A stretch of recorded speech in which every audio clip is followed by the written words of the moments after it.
Buenas noches, esto es Debate, el podcast de sudaca.pe. Les habla David Rivera y estamos con Alexandra Ames y Pablo Benza para comentar lo más importante en realidad del fin de semana. Pero antes de eso, hoy día comenzó la vacunación para los niños y Alexandra llevó a sus hijos a vacunarse hoy día, así que queríamos pedirle que nos cuente qué tal, cómo le fue, cómo está organizado todo, sensaciones, emociones, en fin. Ale. Bueno, en realidad fue el papá de los chicos quien lo llevó, así que lo máximo que él se haya esforzado en llevarlo se ganó con la cola, ¿no?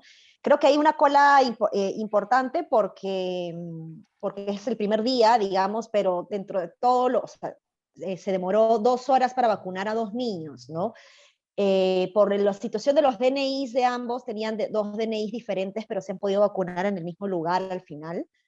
Y, y bueno, o sea, las sensaciones que yo tengo es que, o sea, me siento ahora sí ya tranquila, ¿no? Porque yo sentía que faltaban ellos todavía y el Omicron estaba atacando especialmente no solo a los no vacunados, sino también a los menores, ¿no? Entonces, me siento especialmente tranquila, los niños están bien, están en casa, no tienen ningún síntoma post vacunación, digamos que es las fiebres y ese tipo de cosas que es normal cuando uno se vacuna.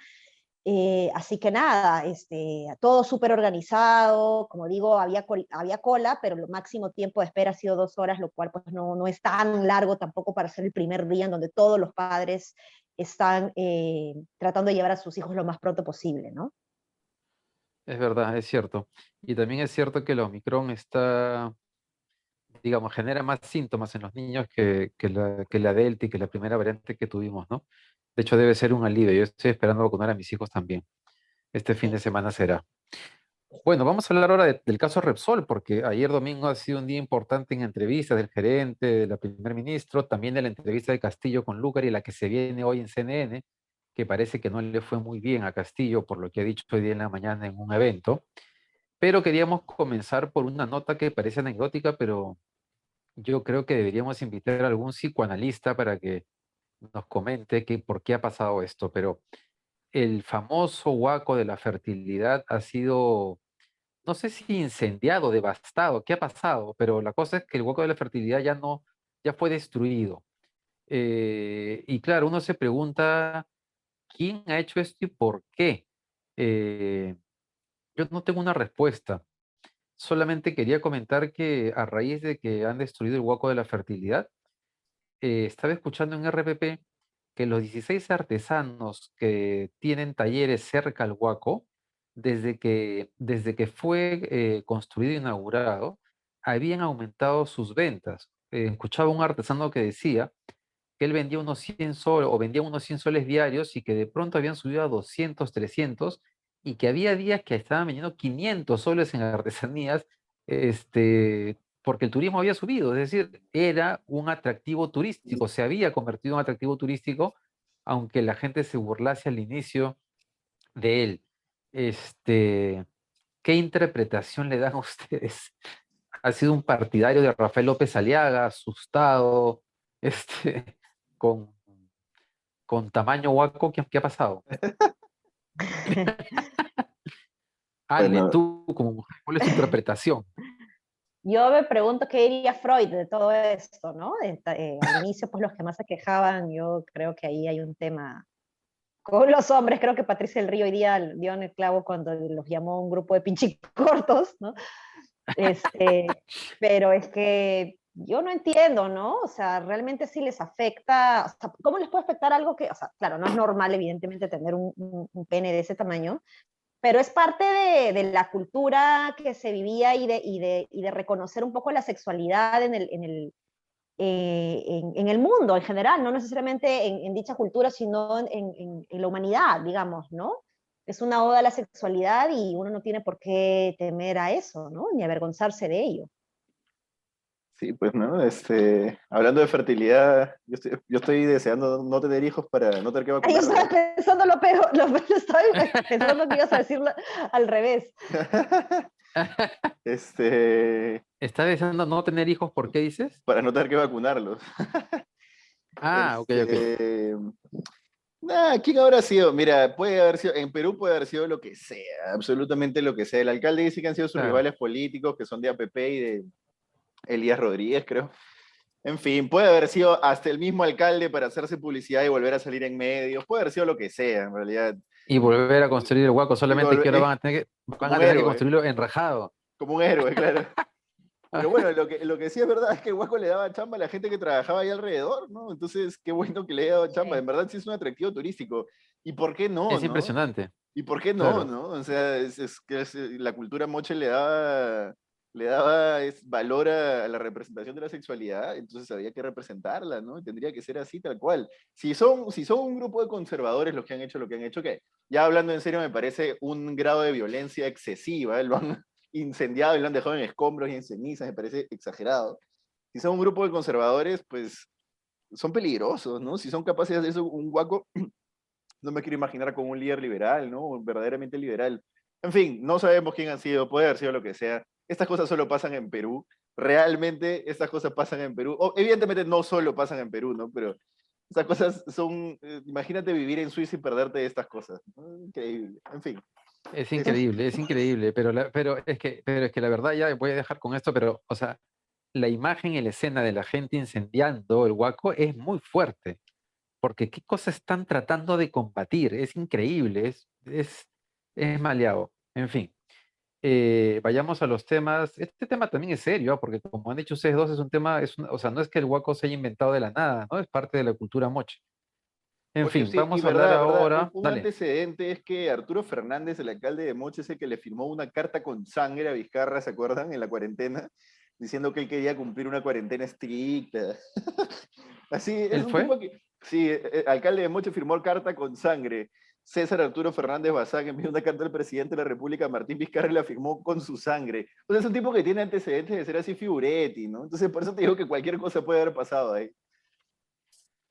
Sí. Bueno, pasemos a hablar de Repsol. Ayer el gerente general dio la cara. Me imagino que por una estrategia de comunicación errada, pensaron que iba a bastar con que saliera la gerente de comunicaciones a dar la posición de la empresa. Fue realmente de una ingenuidad mayúscula, no solamente por lo que dijo la gerente de comunicaciones respecto a que ellos no eran los responsables y a llamar el desastre como incidente, sino porque era evidente que estaban intentando ocultar a la plana mayor. Y con toda la presión que ha habido en la semana y con el desastre que se ha evidenciado con el correr de los días, el gerente se ha visto en la necesidad de dar esa entrevista. Debo decir que a mí no me pareció tan mala como ha sido criticada en redes. Tampoco me pareció que estuvo súper bien, pero creo que ayer él ha planteado una duda sobre ciertos puntos que son importantes.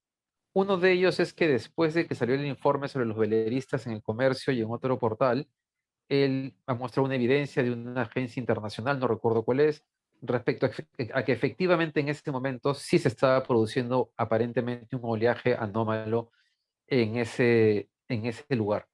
Esperemos que en los próximos días, con la Comisión Internacional que va a venir de Naciones Unidas, sea posible ver quién está diciendo la verdad. Lo segundo que a mí me quedó dudas, y también espero que esto sea aclarado con las investigaciones, es que él afirma que el problema fue el siguiente. Presentó un gráfico de la forma en que se abastece la refinería y efectivamente lo que es esta ducto, manguera enorme, va por muy, muy debajo de la superficie del agua.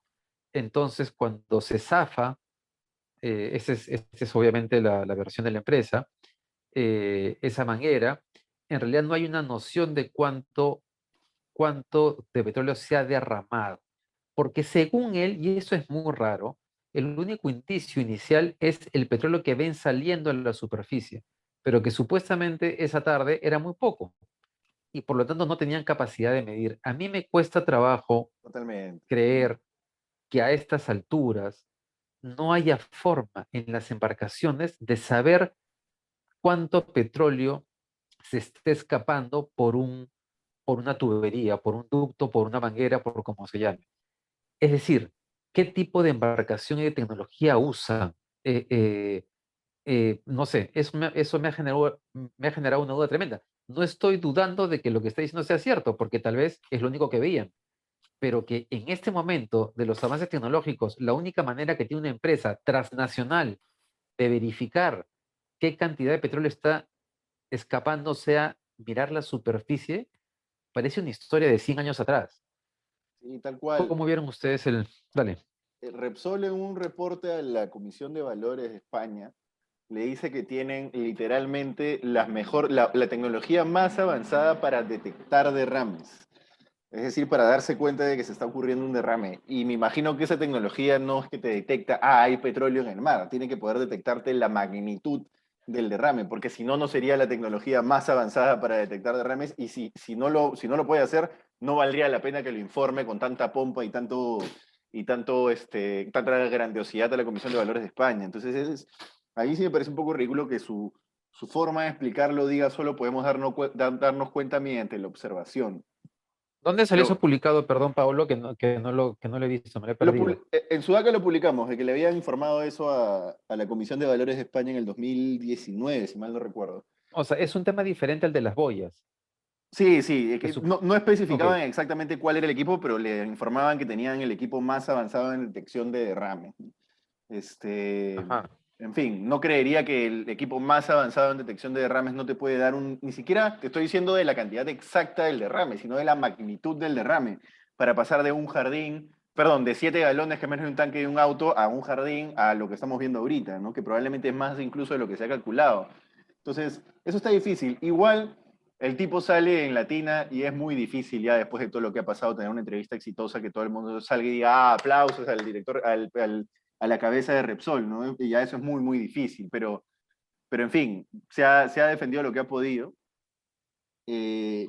Y lo otro que veo yo es, yo sí, ya dejaría yo al menos dejaría de lucubrar qué puede haber pasado con el mar y la manguera, porque después de que ha salido el velerista a decir que no había oleaje, a mí me queda la duda sobre cómo funciona la rotura de manguera en términos de un oleaje anómalo o no, si el oleaje anómalo se ve en la superficie o no, si el oleaje anómalo puede tener un movimiento previo debajo del mar, submarino, en fin. Como no soy experto en eso, no puedo seguir elucubrando más teorías, entonces toca esperar a que la comisión, como tú dices, a que la comisión encargada de ver qué pasó exactamente determine qué pasó, porque esto sí es un desastre ecológico que implica no solo al Perú, ¿no? O sea, es un desastre ecológico de magnitudes importantes. Y también sacamos un artículo, David, para terminar, hablando sobre eso que tú me comentabas la vez pasada, ¿no? De a quiénes tendría que responder Repsol internacionalmente, y sí ha firmado principios rectores para empresas y derechos humanos, que es una guía de la ONU, que aplicada a distintos países puede ser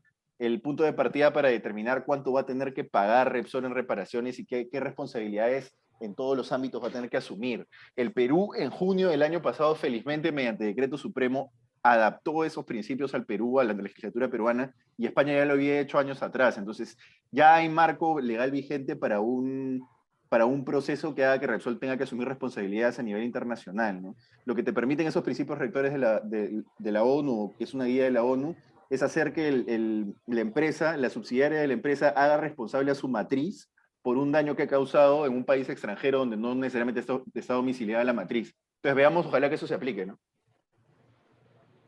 Sí, bueno, regresando a la entrevista que tuvo el presidente ejecutivo, ¿no? De Repsol, gerente general, ¿cuál era el cargo? Perdóname, se me ha ido el cargo. Y yo tampoco recuerdo, pero digamos, es la cabeza, La ¿no? cabeza. Ujú. Sí. Bueno, yo creo que has entrenado toda la semana. ¿Ah? Las respuestas han sido así como precisas. Decir un momento, por favor, permítame primero lamentarme por las terribles imágenes que has mostrado, nos duele. O sea, has estado entrenado definitivamente por alguien que, que sabe responder, digamos, ¿no? En un momento él dice, por ejemplo, algo como cuando le pregunta a Mónica Delta, ¿es consciente usted que van a tener procesos penales? Y él dice, somos conscientes de ello, pero eso no es lo que nos preocupa en este momento. En este momento estamos muy preocupados y concentrados en limpiar el mar, ¿no? Entonces ha dado respuestas hechas, que ha memorizado, que ha practicado, que ha ensayado, digamos.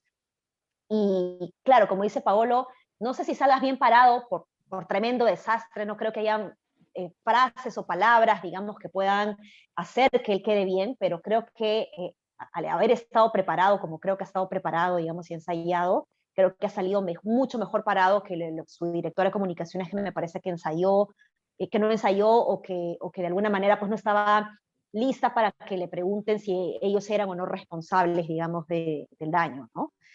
Eh, en fin, lo que le toca a Repsol ahora es un proceso duro y espero que no sea solamente un proceso internacional, sino que el Perú pueda dar estas medidas, estas sanciones ejemplares como anunció Mirta Vázquez el día de ayer.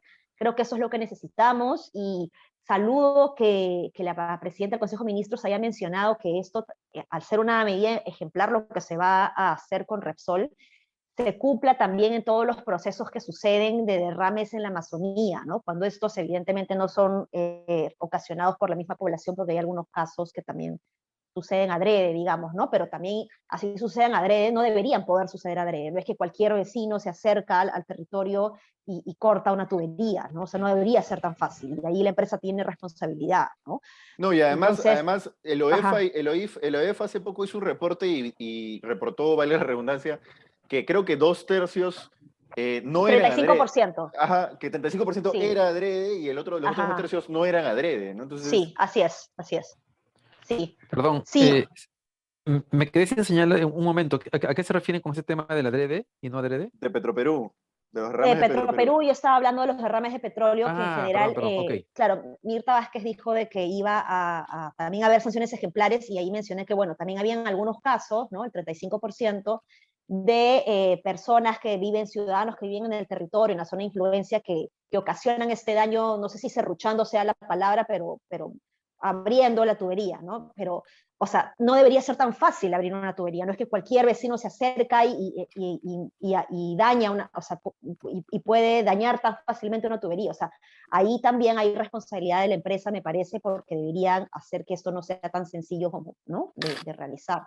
Y hay Pero un... a lo que voy, Dale, dale, dale. para cerrar nomás, pero lo que voy es que sí estoy de acuerdo con Mirta Vázquez de que se tiene que dar una medida ejemplar, pero que no quede ahí, sino que también esto sirva de lección para reparar los daños, o mejor dicho, para prevenir y reparar todo lo que se tenga que reparar en mejoras de infraestructura en la empresa del Estado también, ¿no?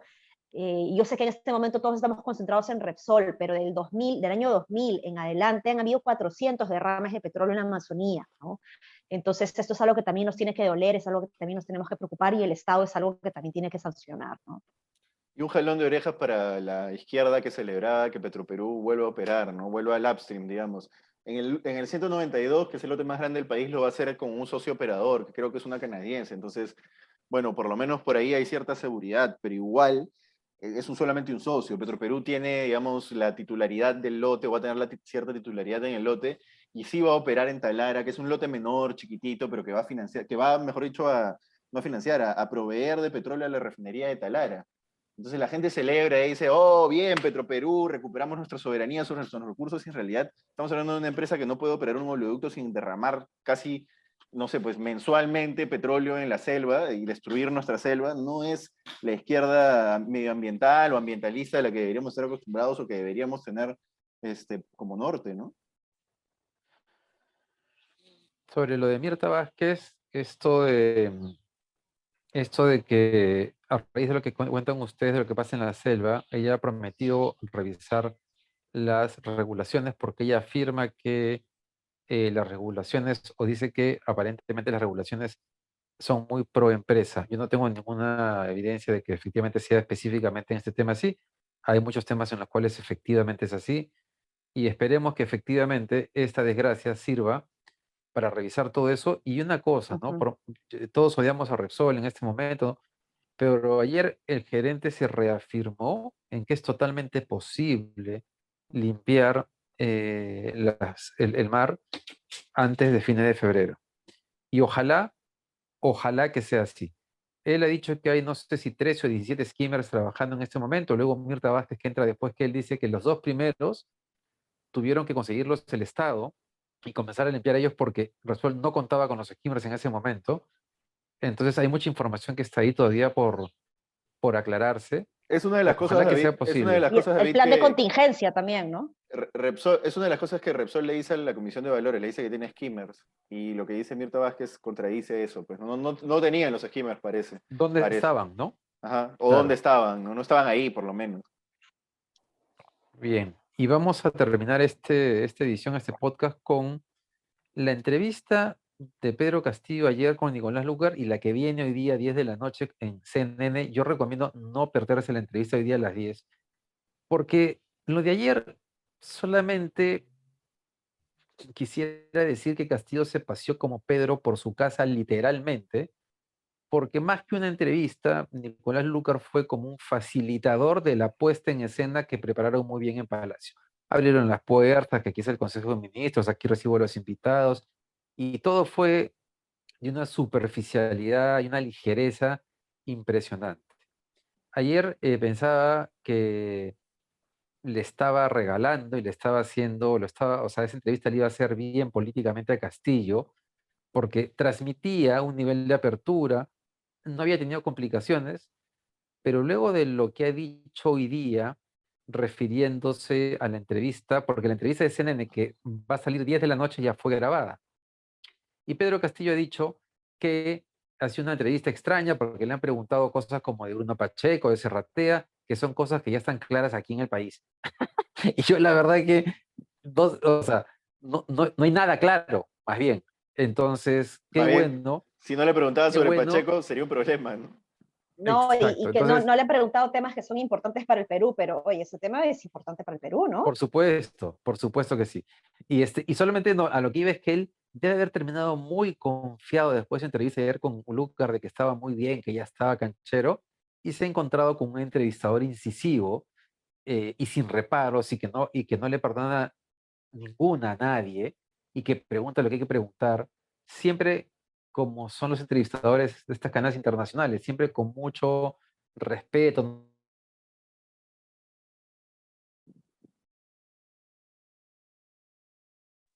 Creo son que lo faltosos, perdimos. pero pueden ser muy puntillosos. Sí, se nos fue un ratito. David, ¿estás ahí, no? Acá estoy, sí. Sí. Dale, te doy la palabra a Pablo. No, eso, ¿no? Lo que tú decías, a ver, Lucar es un tipo que no es tonto, ¿ah? O sea, el tipo sabe cómo hacer su negocio. El problema es que le importa mucho más su negocio que el negocio de los oyentes, escuchas, lo que sea que sea en el medio en el que esté, ¿no? Él, por ejemplo, tiene una... Él, por ejemplo, en su programa divide, o cuando tenía un dominical, dividía los reportajes en emociones, de alegría, tristeza, indignación, rabia, y le funcionaba. Por algo se mantuvo tanto tiempo en la tele, porque la gente lo escuchaba, lo veía, más allá de que el tipo haya sido pues, desvergonzadamente fujimorista, haya querido embarrar a Paniagua, después, en fin, después de haber sido trotskista, lo que sea, por más que el tipo sea una malagua ideológica, el tipo sabe hacer su negocio. Yo creo que es parte de lo que hemos visto ahora. Ha ido a hacer su negocio, él quiere tener las puertas abiertas de Palacio siempre, y ha ido a garantizar que siempre va a tener las puertas de Palacio abiertas, ¿no? Uno puede decir por qué el tipo tendría que ir a amedrentar, en fin, yo creo que eso a él le entra por una oreja y le sale por la otra. Lo que sí estamos claros todos, creo, es que una entrevista con el presidente, y además una entrevista con el presidente hoy, no puede ser una entrevista tan amable como esa, ¿no? Amigable, no te diría ni siquiera amable, amigable, como si se hubiera sentado a conversar con una persona a la que le quería hacer un favor, ¿no?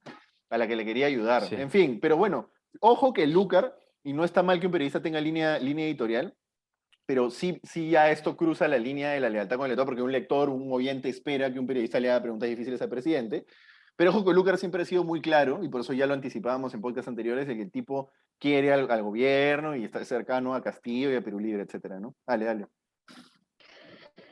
No, bueno, yo tengo que confesar que no he escuchado la entrevista de Lucar, por lo que no puedo opinar sobre el fondo de ello, pero sí quisiera comentar de que en los chats de gente súper entendida en política, en análisis político, todos estaban indignadísimos por la entrevista de Lucar, ¿no? Justamente porque sentían que era un lavado de cara, digamos, al presidente.